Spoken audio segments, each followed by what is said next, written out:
Now, while Korea and Japan are tangled in a prolonged historical debate, as we just heard there are increasing calls for the two neighbours to meet and talk it out. Hwang Sung sat down with former Japanese Prime Minister Yasuo Fukuda at the Jeju Forum, who echoed those calls for dialogue.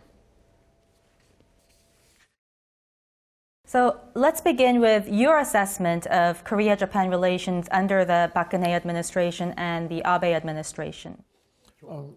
Since the two leaders are from the same generation, I believe that they will get along fine when they meet. That's why I think it's important for them to meet. When they meet, I think they will be able to establish a good relationship. So what do you think needs to be done from both sides, Korea and Japan, for a breakthrough? One of the most important things is for the two leaders to meet. And more importantly, they should not hesitate to meet each other.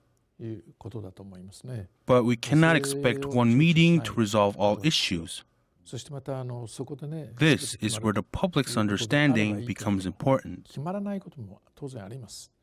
You served as Prime Minister Abe's envoy to China, and considering that China and Japan have held a couple of rounds of summits while Korea and Japan have yet to meet at the highest level, there are concerns that Korea might be the only one left out of the picture at the end of the day. What's your view?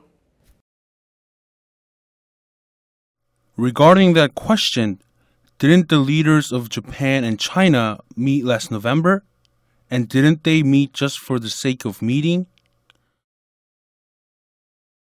When it comes to Korea-Japan relations, I am hoping that the two leaders will also meet.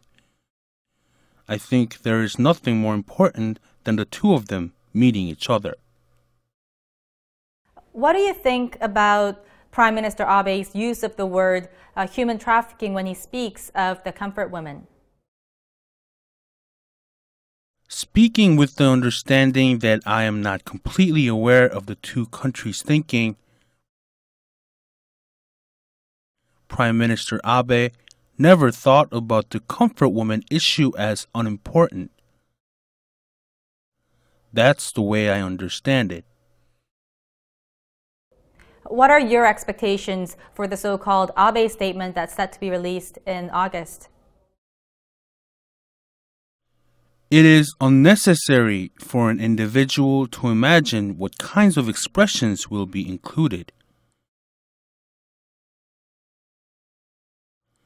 I hope it will contain messages that the neighboring countries can relate to and that they can at least understand under what circumstances this statement is being released.